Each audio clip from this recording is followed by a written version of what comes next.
Hi, I'm Susan. The story I'm about to share happened a few years ago, and I'm grateful that I've since distanced myself from the people involved. While we shared many enjoyable moments, the negative experiences ultimately overshadowed the good, leading to the end of our relationship. Before getting into what happened, I think it's important to give some background on my ex-husband, Chase, and his family. Chase and I met during our final year of college. We often found ourselves studying at the library on weekends, which led to casual conversations, followed by dates, and eventually a relationship. About 6 months after graduating, we decided to take the next step and moved in together. Chase was laid back and easygoing, balancing out my more structured and organized nature. His relaxed approach to life complemented my tendency to plan things in advance. Once we had settled into our routine, we figured it was time to introduce each other to our families. My family, being protective, treated Chase to a sort of interrogation before approving of him. Meeting Chase's parents, however, gave me a better understanding of where his carefree nature came from. His family loved playing pranks. It was their way of bonding. While they respected my dislike for being pranked, the first instance happened early in our relationship. When I first met them, they deliberately served me an oversized portion of food. I was completely unaware since Chase hadn't warned me about his family's love for practical jokes. As everyone exaggerated how delicious the meal was, I kept eating, not wanting to seem rude. Chase's father, Idris, encouraged me, saying, "Come on, Susan, you have to finish it all. We wouldn't want you leaving the table hungry." I was already starting to feel uncomfortably full when Chase's mother suddenly broke into laughter. Confused, I looked at her, and she finally admitted, "Oh, sweetheart, stop eating. It's just a joke." They explained that it was their way of welcoming me into the family. I couldn't help but laugh along, and from that moment on, my relationship with Chase's parents became easier. Whenever I visited them, I was always on alert, trying to anticipate their next prank or sometimes even joining in on the fun myself. I learned to enjoy their sense of humor, and Chase loved that I could take their pranks in stride.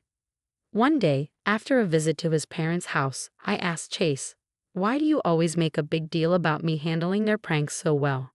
He shrugged, "Because you actually don't mind them." I raised an eyebrow. "That's hardly a reason. Who wouldn't be okay with harmless pranks?" Chase sighed. "You'd be surprised. I've had past relationships end because my parents' pranks were too much for them." I was shocked. "Really? That's kind of ridiculous. It's all just harmless fun." Chase nodded. "Exactly. And honestly, I don't even like pranks that much myself. That's why I appreciate that you're okay with them. You even join in sometimes." I smiled. "As long as no one crosses the line or gets hurt, I don't see the harm." Chase grinned. "I seriously lucked out with you." I playfully responded, "I'd love to agree, but really, this is just basic tolerance." I do have to wonder about the women you dated before me, though. It warmed my heart to know that Chase saw me as different from his past partners. He was the first guy I felt completely comfortable with, someone I could truly be myself around. He always respected my boundaries while making sure we had fun together. I was convinced I had found someone special. After 4 years of dating, our engagement came as no surprise to anyone. Chase even proposed in a playful way at his parents' house. His mother, Killy, accidentally spilled wine on my dress during dinner. Laughing, I knew it had to be another prank. She took me upstairs to change, handing me sweatpants and a hoodie. "My nicer clothes are in the wash," she explained. I hesitated. "What about Idris's clothes? They might fit me better." She shook her head. "No, those would be way too big. Just wear these for now." Not wanting to argue, I put on the clothes and went back downstairs. Idris suddenly pointed at my hoodie pocket and asked, "What's that in there?" I reached in and pulled out a small box. Inside was an engagement ring. At that moment, Chase got down on one knee and proposed. I was completely caught off guard, but I couldn't stop laughing. It was, without a doubt, the best prank they had ever pulled. We planned to get married the following year. While I enjoyed Chase's family's jokes, I knew I didn't want any pranks on our wedding day. I wanted everything to go smoothly without any unexpected surprises or potential embarrassment. Since I wasn't sure how to bring it up with his parents, I hoped Chase would handle the conversation for me. One night before bed, I decided to bring it up. "Hey, I need to talk to you about something," I said carefully. "What is it?" Chase asked. "I love your family and all the fun we have together, But I really don't want any pranks at our wedding, I admitted. Why not? He asked, frowning. I just want everything to go perfectly, I explained. What's more perfect than everyone having a good laugh? He countered. There are plenty of ways to make people laugh without pranking someone, especially not on our wedding day. Plus, my parents wouldn't appreciate it. That's why I was hoping you could talk to your family about it. Chase shook his head. No way. They won't listen to me. I was taken aback. I understand that your family enjoys pranks, but this is my wedding too. I'm only asking for a few hours without jokes. Just this once. I'll go along with whatever you want, but I'm not the one who's going to tell them. If you want it, you ask them yourself, Chase said firmly. His reaction frustrated me. I didn't think I was asking for much, and I would never have made him request something from my parents that he wasn't comfortable with. Despite my efforts to get Chase to talk to his parents, he refused. So determined to have a prank-free wedding, I decided to speak to his parents myself. One evening, I invited Kelly and Idris over for dinner and carefully brought up the subject. I just wanted to discuss something about the wedding. I began hesitantly. I know you love pranks, but I'd really prefer if there weren't any on the big day. Kelly frowned and Idris gave me a surprised look.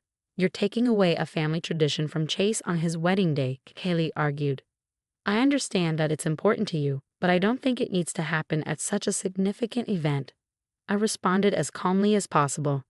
Tension filled the room. Eventually, they reluctantly agreed not to prank us at the wedding. But things felt uneasy between us. After they left, I let out a sigh of relief. However, I noticed Chase becoming distant. No matter how much I tried to talk to him, he seemed withdrawn. I started doubting myself. Was I overreacting? Was this really such a big deal? I didn't want to jeopardize our marriage before it even began. Torn, I decided to turn to my mom, the most rational person I knew. She'd experienced Chase's family's pranks without holding on to resentment. Mom, I need your advice, I said when I called her. Is it wrong not to want pranks at our wedding? Why do you feel that way? She asked, calm but curious. I just want a traditional wedding. I'm worried the pranks might go too far. Chase is upset, and I've already argued with his parents. They agreed to stop, but something feels off, I admitted. She sighed. You're not wrong for wanting that. Weddings are personal, and you have every right to ask for a prank-free day. Have you talked to Chase again? I did, but he's distant. I think they're planning something behind my back, something big and embarrassing, I confessed. Keep trying to talk to him. He'll understand eventually. Just be patient, my mom reassured me. Her words gave me some clarity, and I regained confidence. I followed her advice, eventually having a more open conversation with Chase. After a few days, he started to open up, though he still seemed a bit distant. I accepted that he likely felt guilty about abandoning a family tradition. 3 weeks before the wedding, Chase's behavior shifted. He became more attentive and cheerful again. Everything's fine, he reassured me when I voiced my concerns. I've accepted your request. The wedding day was beautiful. The ceremony was emotional, and we both shed tears as I walked down the aisle. An unforgettable moment. However, the reception took an unexpected turn. As we approached the cake table, Idris grabbed a piece and threw it in our direction, sparking a full-blown cake-throwing battle. Shocked, I froze as Chase and Kelly joined in. The room went silent as his parents laughed loudly, but I was humiliated. Why did you do this? I asked Chase, tears in my eyes. I couldn't bear it and walked out. Chase followed, grabbing my hand. What's wrong? Frustrated, I couldn't believe he was asking that. I can't believe you're asking me that, I said. I asked them not to do one thing, and they did exactly that. Chase tried to downplay it. Come on, it was just a small prank. He brushed it off. I was hurt by their disregard.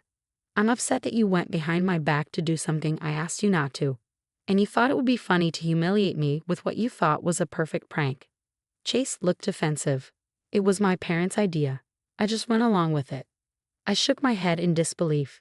The problem is you knew I didn't want this, and you didn't stop them. Instead of telling them I wasn't okay with it, you let them go ahead and do it behind my back, and then you call me a crybaby for being upset. He sighed.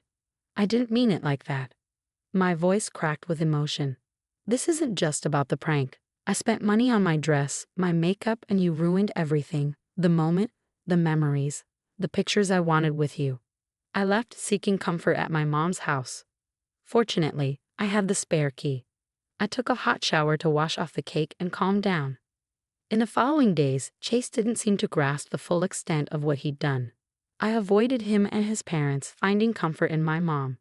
I soon learned the wedding party had been affected by the prank, guests had disapproved, and Chase's parents faced backlash. Despite this, Chase kept trying to apologize. After a week of silence, I finally met him. I saw genuine remorse in his eyes. "I'm sorry," he said quietly. "I never meant to hurt you. I promise this won't happen again." His sincerity convinced me to give him another chance. 4 months later, his parents finally reached out to apologize. "We're really sorry for what happened," Kaylee said, sounding nervous. "We didn't mean for things to go so far." I hesitated. "It took you 4 months to say that." Idris looked sheepish. "We didn't realize how much it hurt you." After thinking it through, I decided holding a grudge wasn't worth it. They made genuine efforts to repair the relationship, hosting dinners and refraining from pranks. I cautiously forgave them. They had finally shown they'd changed.